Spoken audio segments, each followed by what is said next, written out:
Hey, everybody. This episode of Our Kids Play Hockey is brought to you by our title sponsor, NHL Sense Arena. Look, we all want our kids to succeed in hockey, but let's face it, finding training that's both effective and enjoyable can be a real challenge, and not to mention expensive and a total drain on time, especially if you have to drive to the rink, pay a private instructor. There's so many reasons that money gets spent on this game. But that's where NHL Sense Arena steps in. It's a virtual reality training game that brings the rink into your home that takes off-ice training to a new reality. It's designed to improve hockey sense and IQ, something that's lacking majorly in the game today for both players and goalies.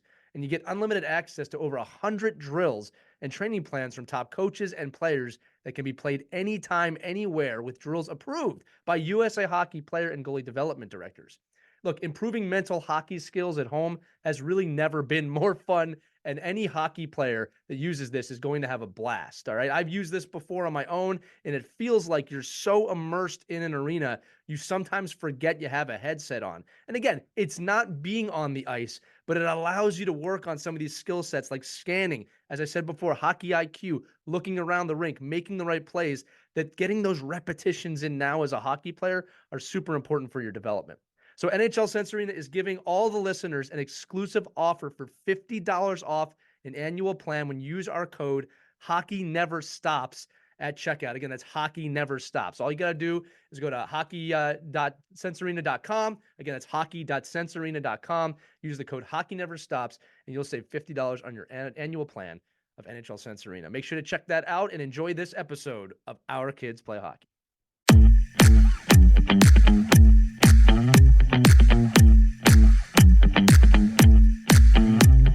How do you know who's the right coach for your kid? That's the topic today that Mike Benelli and I talk about on Our Kids Play Hockey, and we dive into it. We go on some little tangents like we always do, but we talk about what to look for in coaches moving forward, what not to look for, some red flags. We discuss that, and really the overall aura of really youth hockey and how to approach it from kind of a macro viewpoint each and every year. When you're looking at your team or other organizations, we know a lot of times this time of year people are looking at other teams and other coaches. I just really want to equip you with maybe some of the questions you should be asking or they should be asking you as you take that journey. So that's happening right now on Our Kids Play Hockey. If you haven't already, make sure you join our Facebook group. It's Our Kids Play Hockey. It's a private group. You have to answer 2 yes or no, very easy to answer questions to get in that. That grows by the day.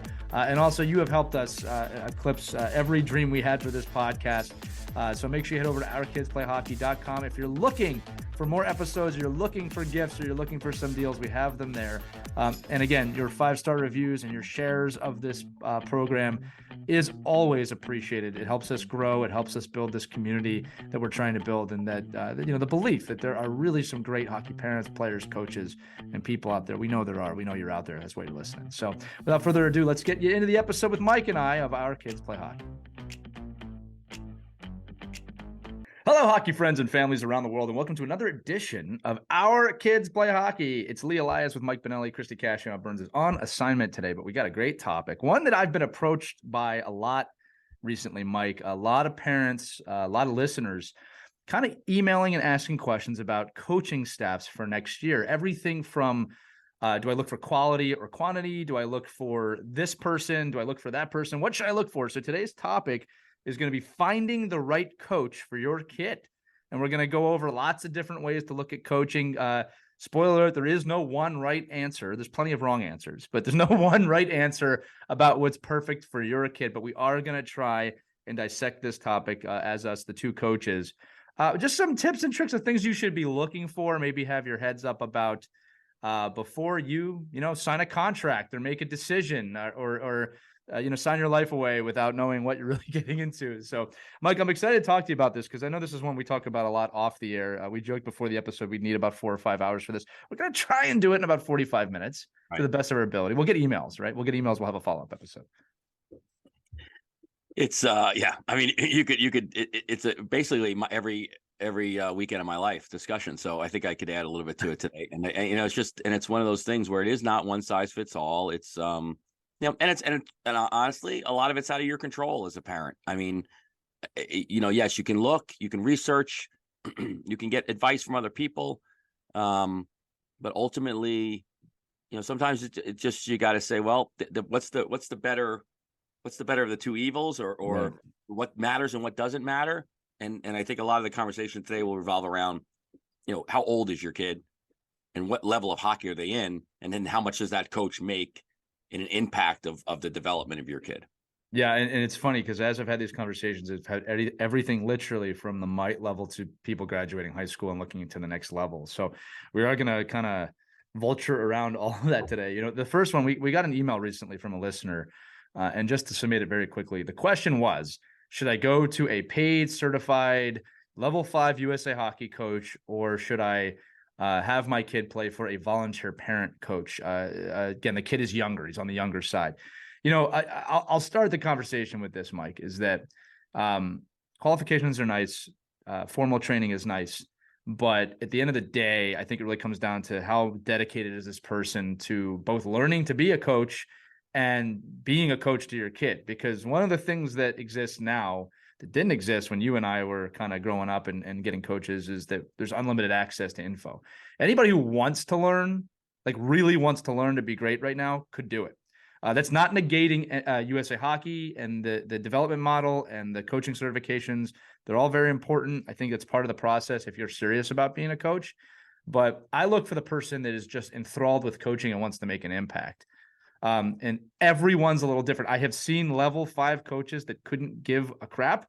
I've also seen parent coaches that care an immense amount. You know what I mean? So I think you got to know the person behind it.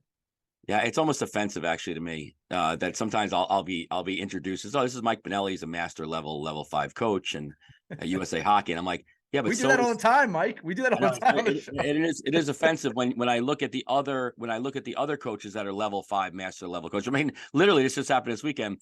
Mike, thanks so much for the advice. Thanks so much for helping me out. I've just completed my master level 5 coaching certification. I am now at the same level as you, and I'm really proud of myself. And I'm like, you're not even close to the same level as me, and you're a horrendous coach. Like, you're a great person, so yes, were you able to get through a weekend of USA Hockey certification or Hockey Canada or a European IIHF certification course? Sure. But when you look at those coaches that are doing it as a mandated kind of coaching certification, and then the level 5 is not mandated. I mean, that's just something you do on your own. But it's the coaches that go through the requirements that are needed in your association and your governing body. But then the real key is those coaches that go out and use all the other things, all the other sports, all their other experiences, all their other, history, and educate and re-educate and educate and re-educate themselves on the sport and add to your child's development. So yeah, does being a level 5 coach, does getting your certification at level 1 really mean anything more than the certification piece? In my opinion, no. It's needed. It at least checks a box. But the real coaches I want around my kids are coaches that are committed to learning, lifelong learners, lifelong teachers, and ultimately, really good people. Right.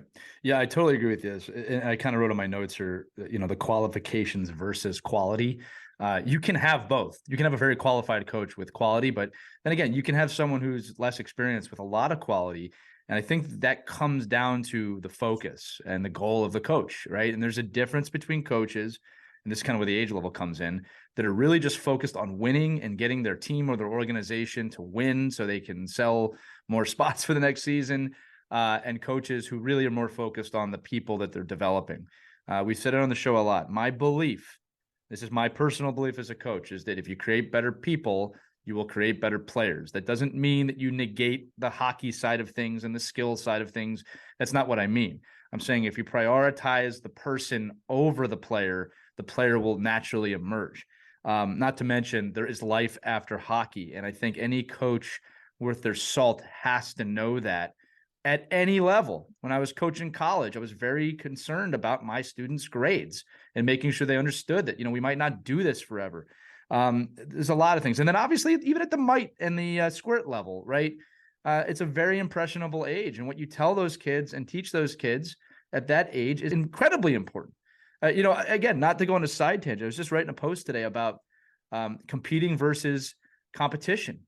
and that we don't do a great job as a society of teaching our kids how to compete. And thoughts like be thankful for having an opponent, be thankful for being tested, be thankful for having opportunities to be you versus you and you versus somebody else. We don't teach these things. And what do we teach, Mike? We teach it's us versus them, and the scoreboard matters. And if we're not winning at the end of the game, you suck, I suck, we suck. So rounding this back out, it's all about the questions you ask prior to a season. So when people come to me and say, what do you think of this coach? What do you think of that coach? I say, well, ask great questions and you'll get great answers. Questions like, how were the practices last year? I don't know. Go ask someone. How did the coach handle the kids on and off the ice? I don't know. Go ask. Those are the types of questions I think, Mike, and I'd love to get yours too, that you need to be asking. If your question's just how did the team do last year, wins and losses, man, you're setting yourself up. You're setting yourself up for disappointment in my mind. Yeah, I used to use the example a lot, in my director role with parents, is that like when I was an admissions director at a prep high school for a number of years, I never got asked like where the English teacher went to school and where the chemistry teacher graduated from and what dissertations they have done, or what their level of science was, or I never got asked. I always got asked, where's the hockey coach, where did he play? And how long did he play? And what level did he play? And I'm like, well, he played at all these levels, but he's just not a nice person. He's a bad person.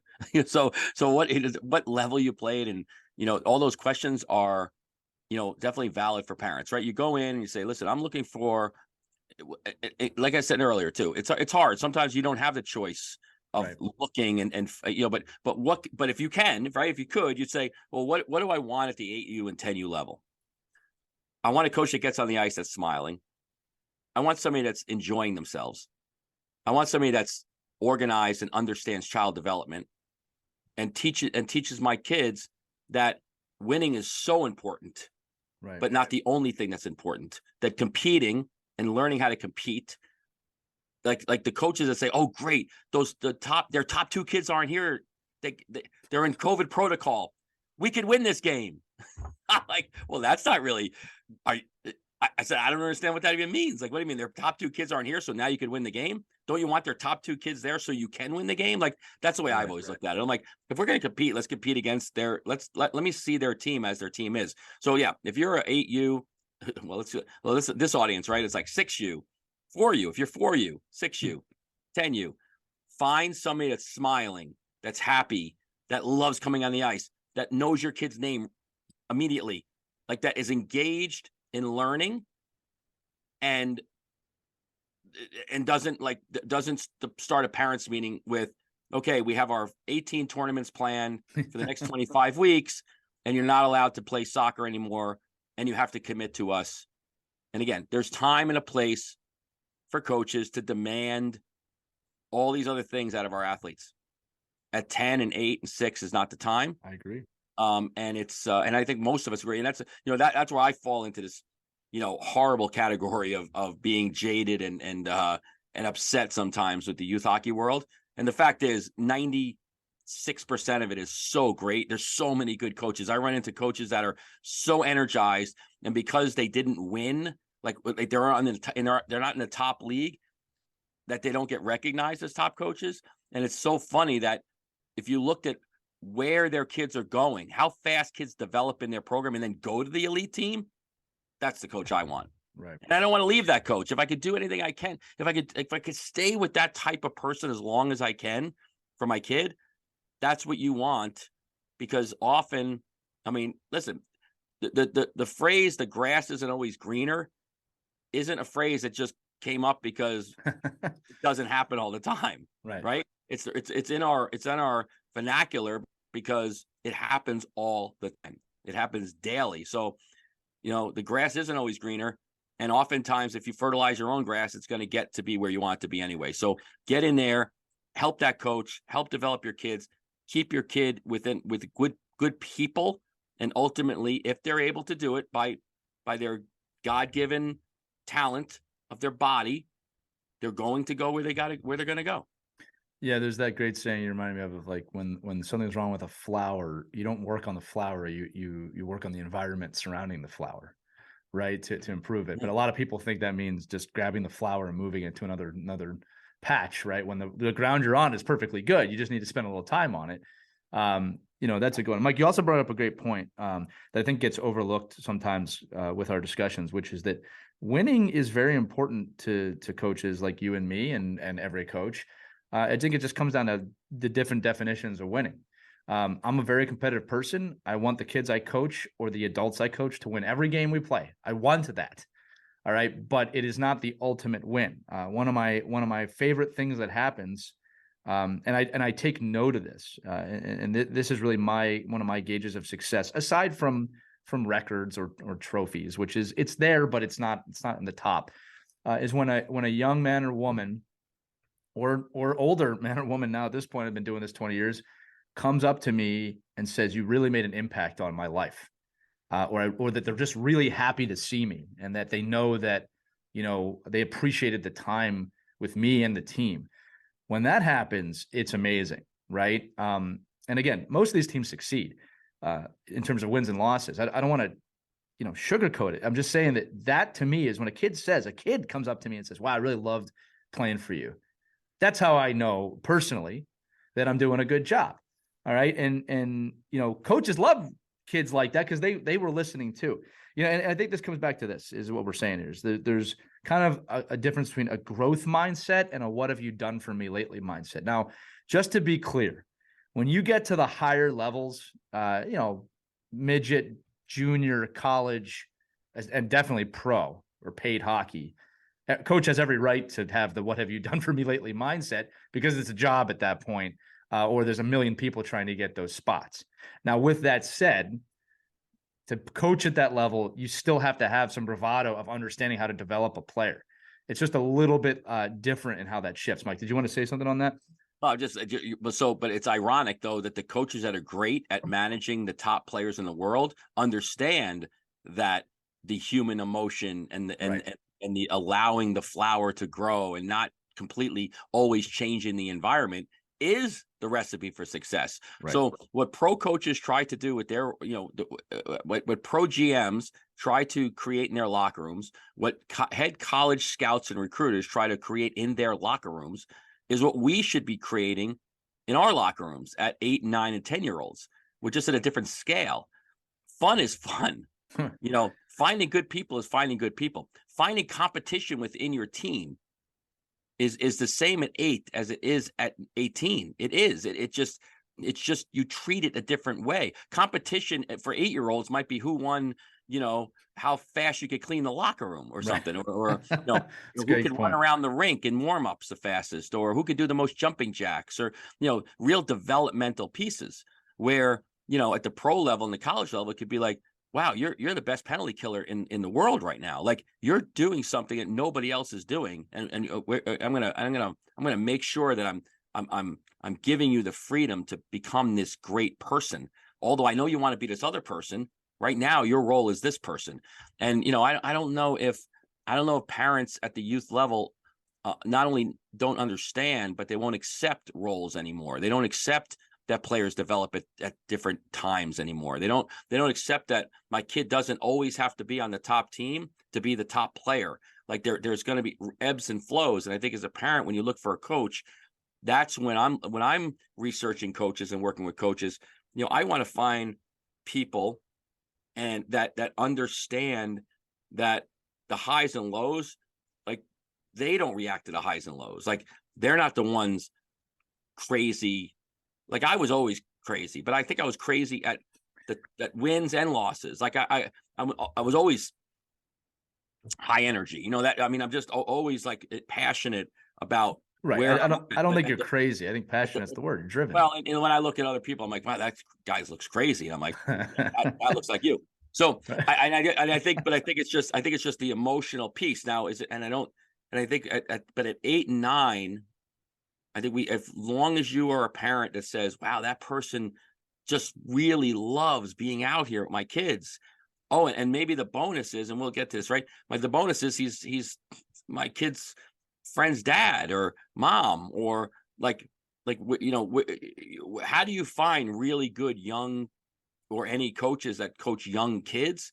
It's so hard. And really, right. There's a reason why, it's really a reason I think why a lot of coaches get like this kind of ego that they can move places and people will all follow them because there's very few people like them. And sometimes that's at the detriment of the organization and frankly the players. Right. You bring up a good point too. I'm equating this to the younger kids. Kids love to compete, right?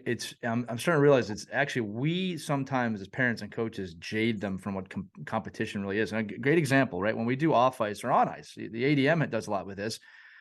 Like you said, hey, who can be the quickest at picking up all the pucks? What team can be quicker at winning this tic-tac-toe running contest that I'm running today? There's going to be a winner. There's going to be a loser, but let's compete. Now, again, when the game ends, some kids are usually upset, but that's part of learning how to compete, right? I think where we get in trouble as coaches and parents, and this should ring a bell for a lot of people, is saying things like, you have to be great today. You have to win this game. That's not teaching competition. That's setting ultimatums that honestly 8 and 9-year-olds, they just convert it to fear of losing, which is honestly one of the worst things you can do. All right. And here's what I mean. Old school people will say, no, a fear of losing is a good thing. You should fear losing. That's how I was great. I don't agree. I think hating to lose is a good thing. I see kids all the time that hate to lose. They get mad. They throw things. They scream because they hate to lose. I want to cultivate that. I want to help them get control of their emotions.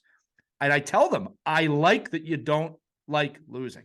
I like that you hate to lose, but we got to control how you are when you lose. I'm not creating fear. I'm creating control. All right. And again, look, we continue to have the old school, new school coaching debate of just got to be hard on them. You got to be hard on them. You got to teach them.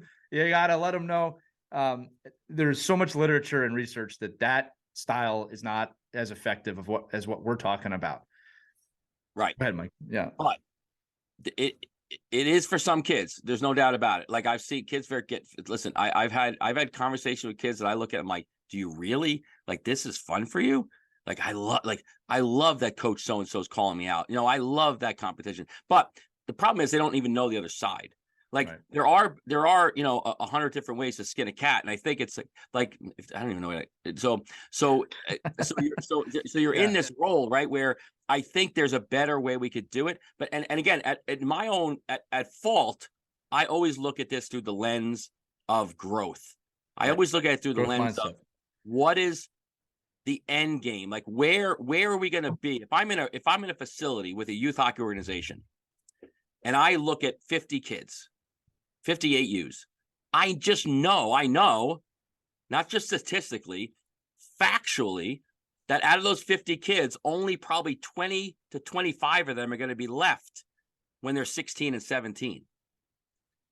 So I fall to, what can we do from 8 to 16 that allows us to have as many of those kids, 80% of those kids, 90% of the kids still in the mix. So then we can really determine whether or not we were successful and whether or not our program's gotten better.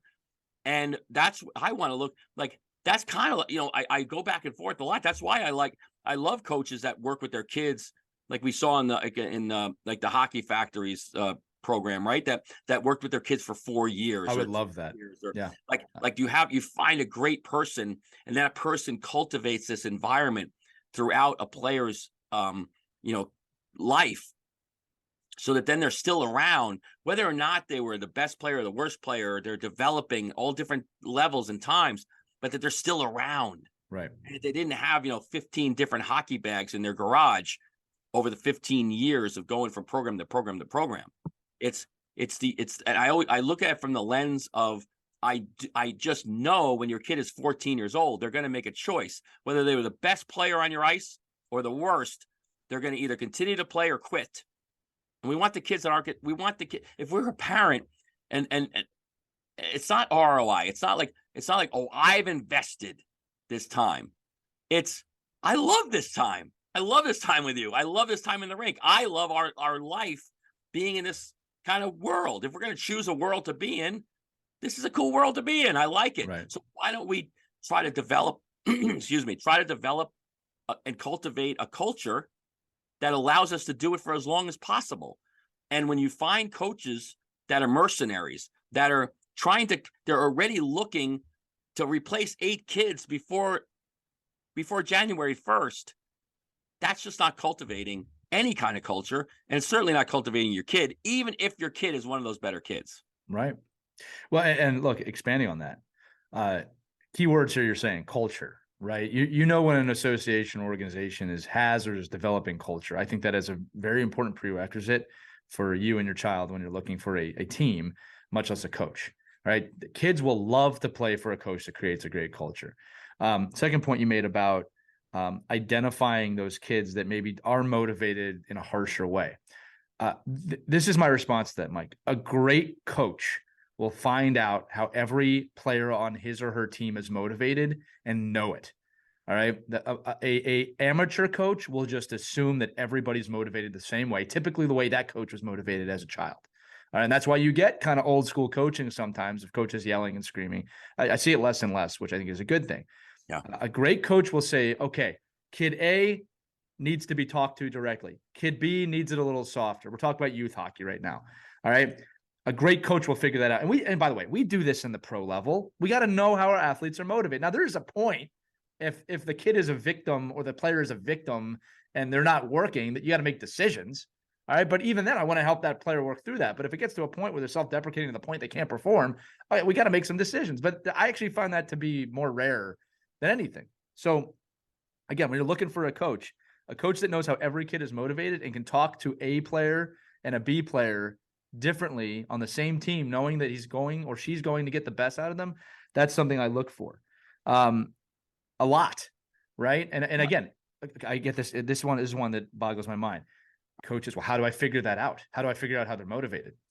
You ask them, just point blank, how are you motivated? Yeah. All right. Well, my kid won't know that answer. That's probably an answer your kid should know. And as the parent, guess what? You probably do know.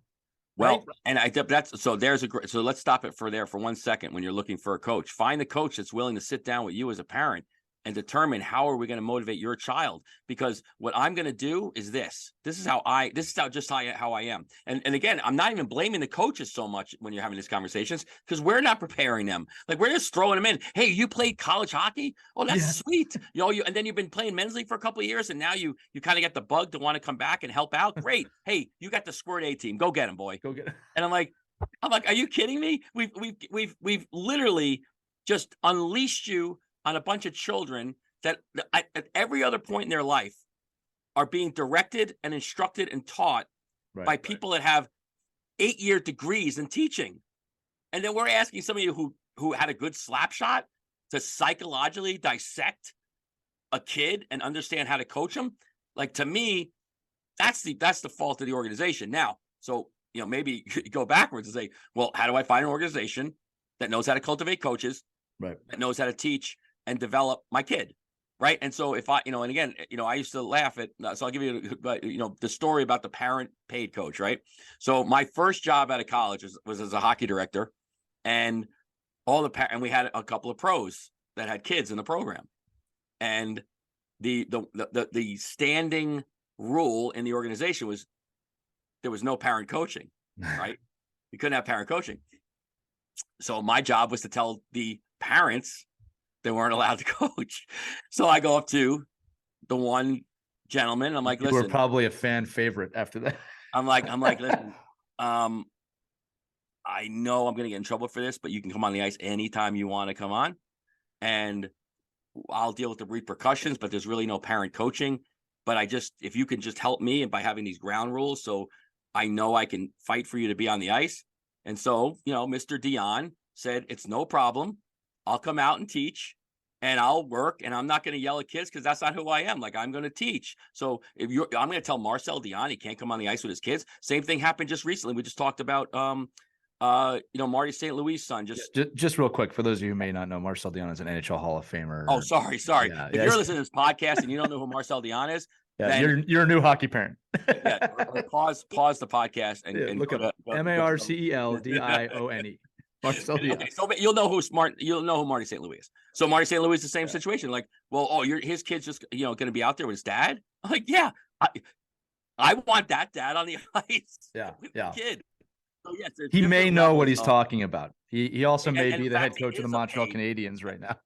So technically, he's a paid coach, right? So I think it's like he's not just a parent coach. But I Right. just want to find, like, when we talk about finding good people, find the best developers. But again, I think it goes back to, and maybe that's a whole nother conversation, is what can we do as organizations to make sure that we're not throwing our good hockey people, our Right. players, into situations where they're not even able to comprehend what we're talking Well, about. I'll tell you one right now, Mike, that I think organizations need to do more is, let's just say you have a college graduate played NCAA or high level of college hockey.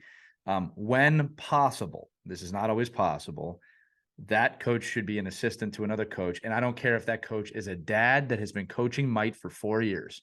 Right. That dad or that mom knows more than that college kid does about coaching that age group. I used to say this story all the time last year. My son's first year of Mike, I went to that coach and said, I am your student, because I've never coached at this level. And I'm so thankful that I did that, because I really didn't know what I was doing. Right. And again, my coaching knowledge expands. And it's funny because, and Mike, you'll laugh at this, having coached at the Adam and youth level voluntarily for the last few years, it's affected how I'm coaching the adults now. Right. It's evolved me as a coach. Now, I'm not saying we do goo goo gaga stuff with the adults, but it's totally given me different perspectives. And that's the point I want to make too right now. Look, we all have to start coaching somewhere if we want to be a coach. Right. Some people do it earlier than others. And look, young coaches are going to make mistakes. That's natural. Older coaches make mistakes. What I look for is, what do they do to learn? All right. I don't want my kid playing for a coach that thinks he or she just knows it all and doesn't care about expanding their coaching repertoire. Also, with that said, this is a funny one. How you coach, and I can attest to this, how you coach prior to having kids and after having kids is typically very different. All right. I made all the classic mistakes. It's not just young coaches. Somebody, I think, Mike, you said that we shouldn't limit it to young coaches, but I made all the classic mistakes I think that newer coaches make in micromanaging everything, trying to have my hands on everything, over demanding, pushing, because that's how I was motivated. And I evolved from that. But when I had children, it totally changed my perspective, because now suddenly you're raising someone, you see it, everybody's kid becomes your kid at times when you're on the ice, at least from the youth level, and you understand things, but that's the evolution. So where I'm going with this is this, because I'm on a little bit of a tangent. Knowing kind of where a coach is on their journey is important, but don't discount anybody. If they're trying to learn and they really care about your kids, and I've said this before on shows, for the most part, Mike, parents don't understand how much we care about their kids. I really believe that. It's not a shot at parents. They're like, I really care about the kids on my son's Mike team. I really care about them. You know what I mean? Just short of being my own kid. Like I treat them that way. You want to look for, it sounds weird I just said that, but you look for people that care, because they're going to get good coaching one way or another. And like you said, smiling, right? It doesn't matter if they know what a 1-3-1 with a left wing lock neutral zone trap is when they're 8. It's a relevant experience. No, matter of fact, it's probably better if they don't know. I agree. It just be listen, I just think that finding, but listen, I work with so many of these teams that when they're hearing this, right, they're going to be, oh, Mike, you're such a BS artist. Like, I cannot believe you're saying this and then saying this, because I do. So somebody's going to do it. So maybe the organizations that do it have to do it. Like, when you have to create plans and schemes and teach the kids systems at an early age to win, it's because of the pressure of winning helps you in your mind, thinks you're growing the organization. So people are attracted to that. But it's a vicious, like, by doing that, you're actually diminishing the hockey IQ of the players that now, when they get older, need to be worked on. And I guess if you're somebody like me who says, I love working with 14 to 18-year-old kids that need hockey IQ work, because that's how I make my living. Great. Teach all the kids in the world, right, what systems are, so I can, but to unteach things and to reteach things in a different way at a brain that's basically much more developed than a 6 and 7 and 8-year-old brain is so difficult to do, right, that when I look for a coach and I'm looking at an organization, and after the background check, I look and say, okay, so this person, how many players this person coached last year? How many players from their team are coming back? None? Oh, that's why I made the team? Cool. Or I find out that I'm being here's a red flag for any parent of an 8-year-old, 9-year-old, 10-year-old. If the coach is recruiting you aggressively to have you come to their team because they said they got to get rid of 6 kids that they have on their team, you're next year's 6 kids. Absolutely. So don't think that you're getting recruited to a team that a coach was unable to develop the kids. If you're a good coach and you pick a team in this world, right? April, which is it's a whole nother conversation. So now we pick a kid in April, and then next April, I'm cutting that same kid. That's on the coach. Right. If you're a developer, you're a coach, you're a good person, you find the kid and keep the kid and develop the kid. Now again, kid never came to practice. They they played for 3 different teams. They didn't give my team a priority. The Bantam took 7 majors last year. We can't have that. Yes. Get rid of the kid. I get it. You got to move on sometimes. Yeah, that happens. So much you can do. But if you're going and trying out for a team at the 8-year-old level, and kids not willingly left, I don't know if that's a good measure. They were cut for a new 8 group of kids. Don't go to the program. Right. You're the other group. You're the next group. This goes back. I hate to use this metaphor, but this is like when you have a partner. And that partner cheated on their last 3 partners, and you go, no, they wouldn't do that to me. That's going to happen. There's no trust there. Another thing too, Mike, you brought this up too, just about kind of the tactics. Don't get me wrong. There are hockey skill sets and knowledge of the game that are important to teach as you develop. But the game is always evolving. I'll give you a great example. When I was a kid, we were taught, yes, D to the winger to the center out to the neutral zone. You go in, and then this position goes to get the puck. The game isn't played that way anymore. It isn't? No. I have this discussion all the time, F1, F2, F3, or even D in the zone. And like, we coach the game totally different now at the higher levels. There's no D to the wing anymore. I got to rethink every regroup drill I've seen over the last 4 weeks in practice. But that's my point, is that the game is going to evolve. And like I said, the way we coach it today in 15 years will be different again.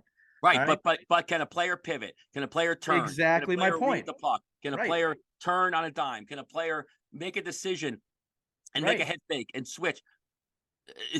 Well, I'll give you good examples here, okay? Again, Mike is making the great point here of age-specific development, right? If your kid can pick the puck up off the ice in a Michigan style at 8 years old, but cannot stop on both feet, what are we doing? Right? And it's great, again, by the way. If you could do the Michigan, I'm not negating the creativity. If you're able to get into the zone and do the Michigan every shift and score, I'm like, be the Michigan guy. Yeah. Oh, nuts. Don't ever learn how to skate. You don't need to.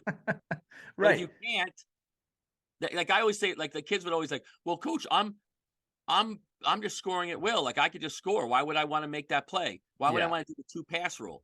All right. Well, yeah, basically if you could score every single shift for the rest of your life, right. Don't ever pass. Mike, look, I'll give a really great example here. Right. I can tell you, I remember, that saying you need about 10,000 hours of anything to really perfect it. Right. All right. Now, I'm not saying I'm Wayne Gretzky or any NHL level here, but I remember the time period where I was hitting that 10,000 hours. And I'll tell you why. And there was kind of a clicking moment, which was, oh, wow, I have enough muscle memory built up now from my body that when someone shows me something, I can learn it in 1 and 2 tries. I'm there, because the combination of all those muscle memories and all those drills now creates this situation. Right. Or as tactics change, I need to be able to shift my body. All right. Again, we're still talking about coaching here, but we are. Yeah, we are. My point is that the culmination of all those teachings allowed me to play a certain way. So if a coach comes in and says, look, I'm a tactical genius and our squirt team is going to win because of this, if those kids cannot operate their bodies to do those tactics, which they won't be able to most of the time, you're going to have a problem. So you want to look for a coach that says, look, I'd love to play this system in squirt, but before we get there, we need to do this, this, or this. Or we always talk about special teams. That's one that gets, we need to have a great power play in squirt. Well, look, there's a lot of skill sets you need to have to know how to do a power play correctly. All right. And if you don't start from the baseline and teach those kids those skills, your power play is going to suck. Right. So right? I want to preface something here, because this is where I get myself in trouble. Hmm. There are 10-year-olds and 9-year-olds and 8-year-olds that do look like professional hockey players when they play. There's no doubt about it. There are teams that can do all of the things you're saying. They can set up a power play. They can do a left wing lock. They can scissor down the boards. They can create space. There's no doubt about it. They're there. Now, whether or not what we're doing with them is good or bad, it's not my place. That's the team they're on.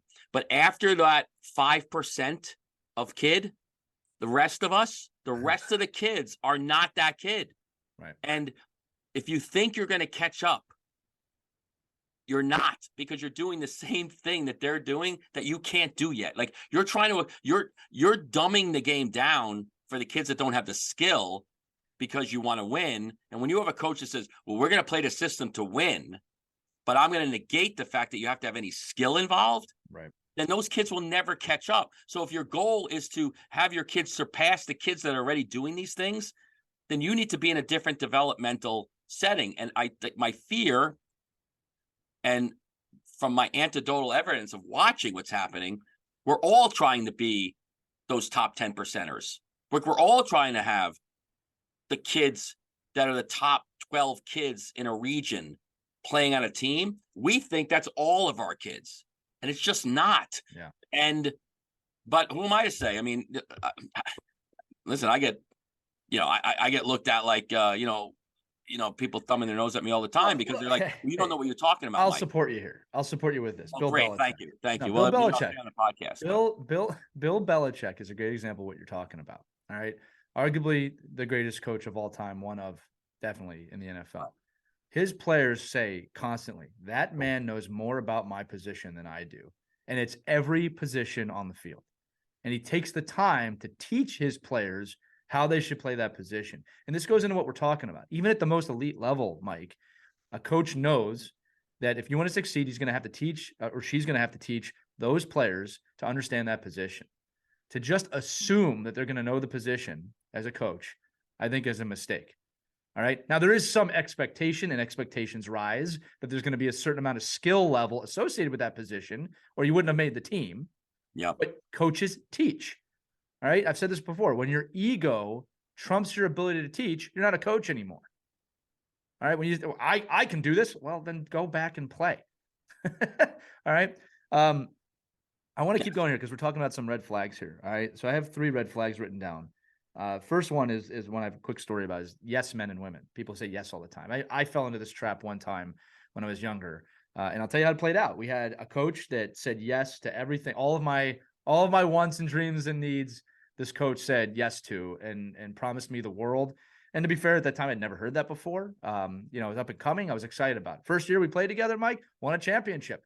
It was fantastic. I was one of my favorite seasons.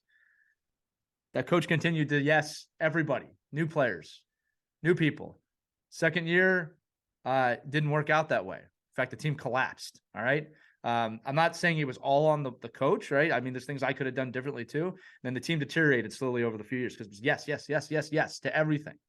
No. That's a red flag.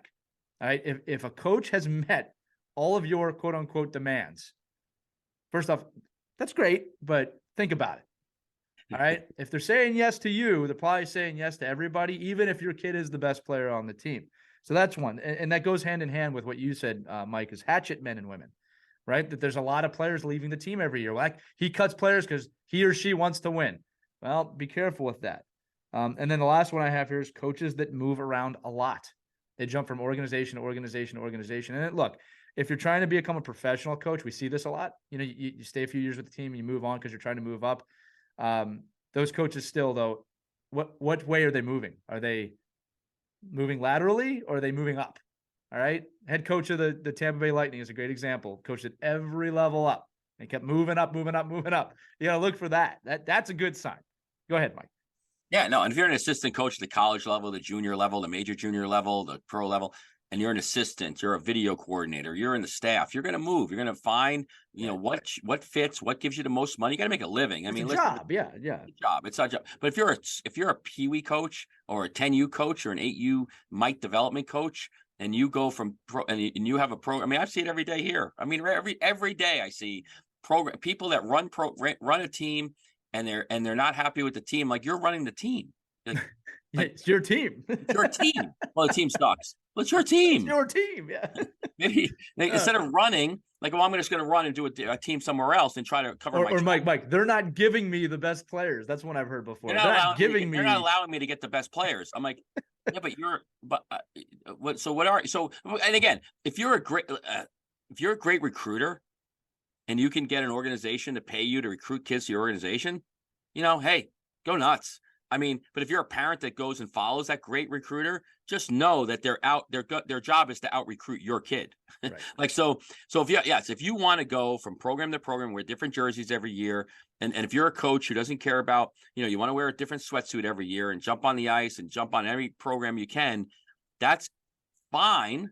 Honestly, if you're making a living and you're a paid, if you're what I'd loosely term a pro coach at the youth level, that's how you make your living, coaching, and you're a mercenary, then that's, I don't know. I don't see anything wrong with it. What I find wrong with it is the parents that follow it. These are high functioning, very smart individuals, people that own businesses, people that are, high functioning people in their society, and they fall for this trap that this coach is going to be the panacea of my child's development, because he's going to put the best 15 kids on a roster together and be what's my favorite term right now, like a bomb squad, right? That they're going to be a bomb squad. Right. Oh, we got a bomb squad. Oh yeah, that's great. But where are you? If you're that paid coach that every year you have a bomb squad, I have no problem with you. I actually think it's great if you can make a great living and have a bomb squad every year. Yeah. What I do have a problem with is who we're speaking to right now. It's the parents that if you think that your kid is not on getting cut from the bomb squad next year, you're mistaken. You're wrong. And it will happen. And then you'll be like, I can't believe that. Just to your point earlier, I can't believe that coach did that. Oh, you mean the coach that did that for the last 8 years? You can't believe that that's who you got? Well, you get what you get, and you don't get upset. And you don't get upset. That's what we say to all the kids. Look, because again, this is one of those episodes we can go for 4 hours. I want to say this, that there is a lot of gray area in everything we're talking about. Those bomb squads you're talking about, Mike, sometimes there's great coaches on those teams, and there's a lot of people vying to be on. But those coaches are great because they find consistent success with their teams, with their players. The players love them. It's rare, but it happens. But I think what we're talking about is, the bomb squad that wins the first year and then the next year they don't, because there's no team chemistry and there's no way of moving forward. I think also too, I want to say this. I think it's important to say this. There are absolutely situations, parents, where your kids should shift organizations, that you might need to go find a new team. Like these things do happen. All right. I'd be a hypocrite if I didn't say that. All right. I did that when I was a kid. I think it's important that you do a self-evaluation before you jump ship, though, and really be honest with yourself of, is it me? Is it the coach? Is it the environment? And sometimes those things don't line up, and that's okay, right? If you find a better organization position for your kid where they're going to grow, you have to do it, right? You have to look at it. You have to consider it, I should say. But at the same time, if your kid had a tough year, analyze why the year was tough, right? And analyze was this more accountability on us? Is it on the organization? Is the grass greener on the other side? I always say, if you're making a lateral move, really think about it. You really, if you're going from tier 2 to tier 1 and your kid's ready, that's a different conversation, right? But just make sure your kid's ready, because if they're not, that's going to be fun too. I just wanted to at least finalize this, Mike, and we can keep going for a minute. But some things I wanted to say from my own experience about the best coaches I've ever had. All right, and I always kind of bring these up when I'm helping people make their decisions. And some of these coaches I had, so first off, I had way less great coaches than bad coaches, in my opinion. All right. They were rare, and sometimes they were unexpected. A few of the people I'm thinking of, I didn't want to play for their team. I was just on their team. They ended up becoming the best coach, which shows you that there's a lot of roll of the dice in this, no matter what. But the best coaches, and this is what I look for, challenged me. They challenged me to be better, and they were honest with me. Even at my younger ages, when I maybe didn't like that so much, they did it in a way that I could understand. I want you to be better, and I'm challenging you. Sometimes it came through missing shifts. Sometimes it came through talking. That was one. Number two, and I think maybe this is the most important one, they taught me. They spent the time to sit down with me and teach me the game or what I can do better. There's some accountability on me to learn it, but they took the time knowing I wanted to learn and taught me. And then the third thing, and this is one that I think goes under the radar, they stood up for me, right? If I was working my butt off and things weren't going well, they stood up for me. They wouldn't let the team bury me. Lee's working his butt off. He's trying. He's not where he needs to be, but he's working. They built me up in front of my teammates when it was deserved. I got to stress that. You can't do this if kids not working hard. But those are the three things. They challenged me. They were honest with me. They taught me. They stood up for me. They built me up. That especially at the younger youth levels. If you're not getting those things, I think that's a red flag to me. All right. As you get older, they still exist. They just morph a little bit. All right. A certain level of professionalism, a certain level of effort is expected when you're 18 or 25 or 35. All right. But the things, I'm still going to challenge my players. I'm still going to teach my players, and I'm still going to stand up for my players at any age group. That, to me, that's the sign of a great coach. All right. And the great coach has taught me that through time. So I think if I'm trying to leave anybody with anything, that's what I tell people when you're making a decision. And I'm telling you again, Mike, tell all people listening, it's still a roll of the dice. All right. You never know. You just never really know what you're getting until you're there. All right. I wish I could say, yeah, play for that coach. That's the guy or that's the girl. You're going to have a great season. I never do that. You just never know. You might not get along with that person. I don't know. All right. Well, and the coach is only the product of his players.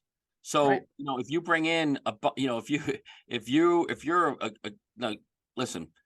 you're a great coach and I'm always that coach. I'm always that person who probably ends up coaching. Like I've never liked taking great teams and playing with them and just kind of being on the bench and watching them play. I don't know. Right. I've always loved taking like the team that I felt I could fix. Mold. Like the player, like the players, like, oh no, that player, I could fix them. I could do something with that player. I love that too. I could do that. Like that's fun. That's fun for me. Like to me, I'm like, he got cut from all those other teams, but I see something. There's something there, and sometimes it's like, damn it, they're all right. There's nothing there. That player's killing me. You know what I mean? Right. So that's the challenge. That's what you love.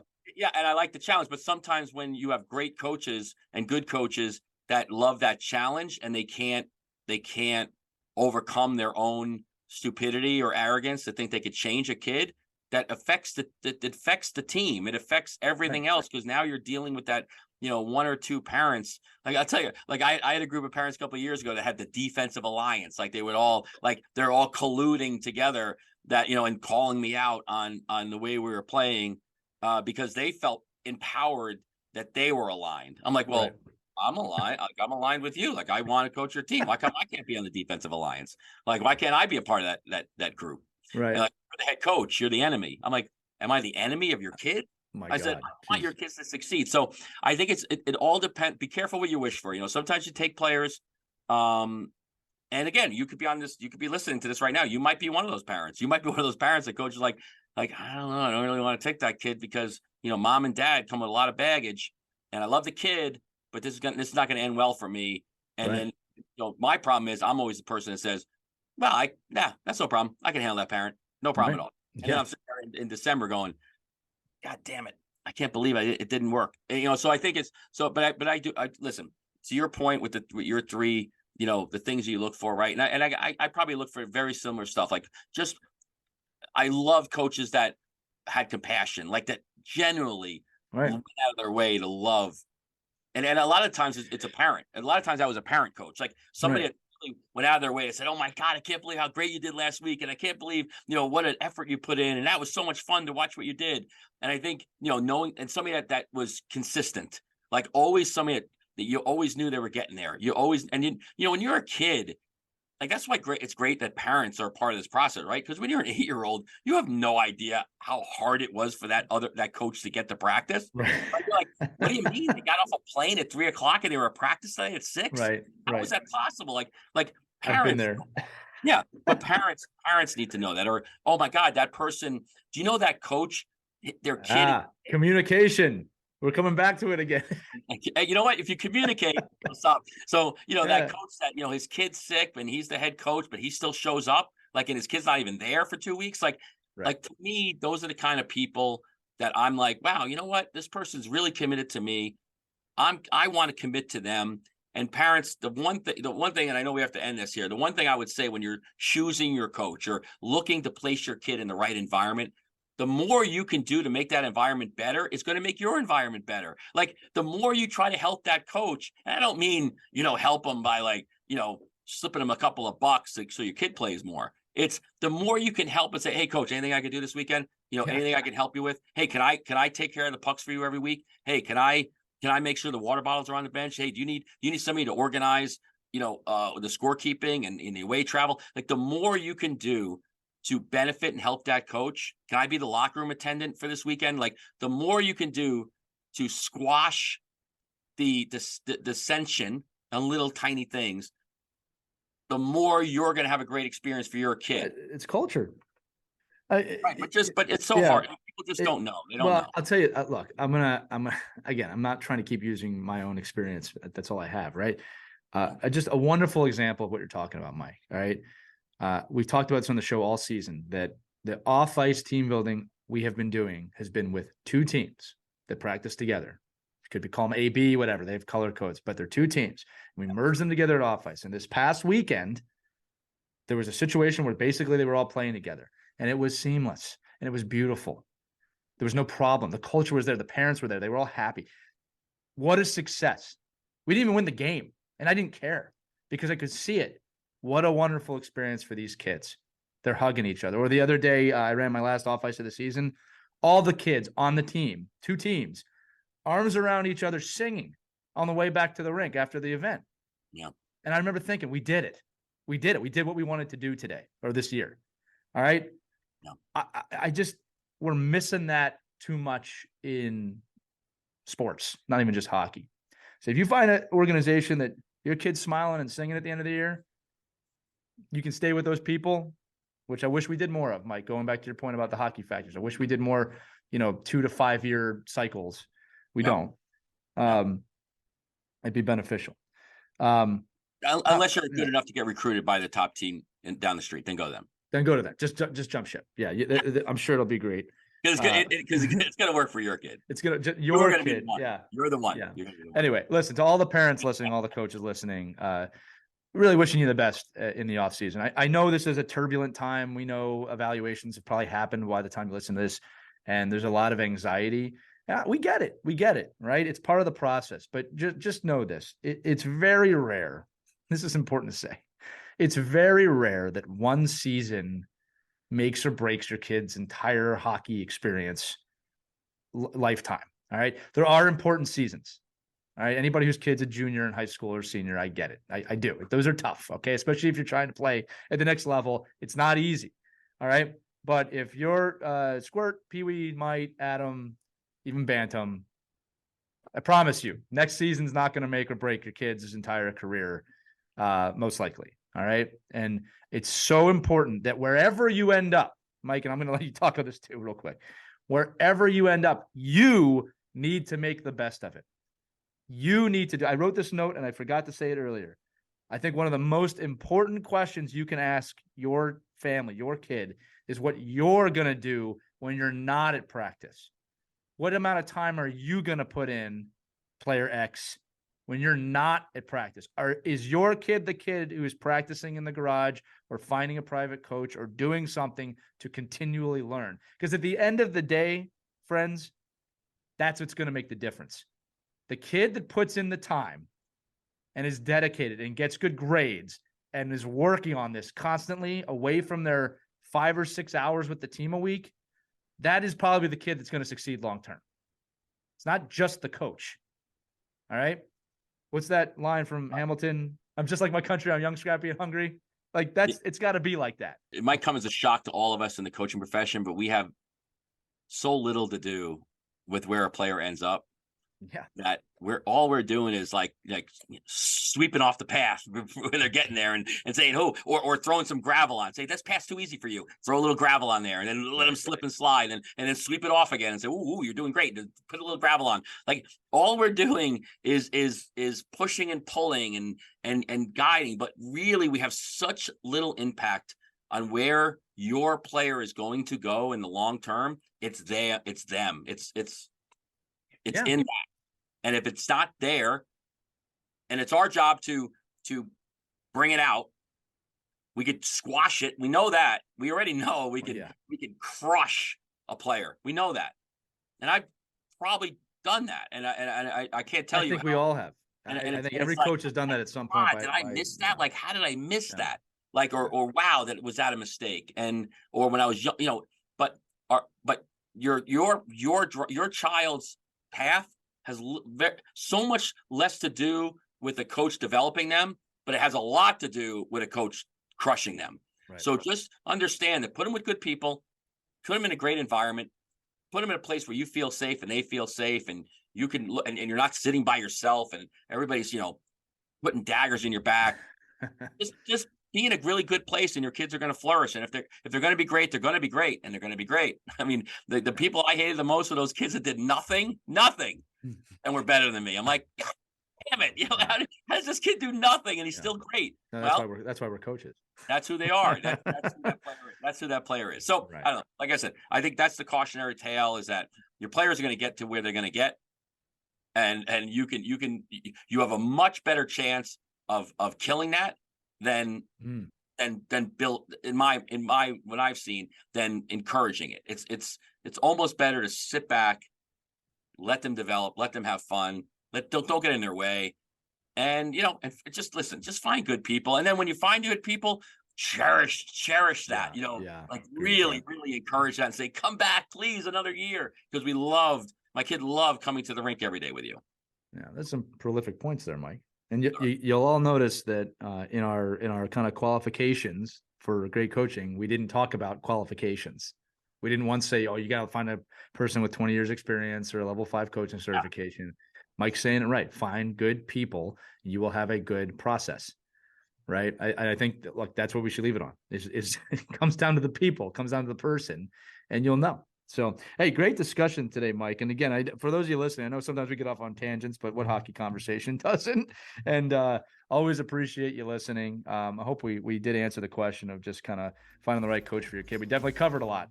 So thank you for listening. And again, just so you know, we're in the springtime here. We're going to be with you all spring, all summer, like we normally do. We have some really great guests coming up on both Our Kids Play Hockey and Our Kids Play Goalie.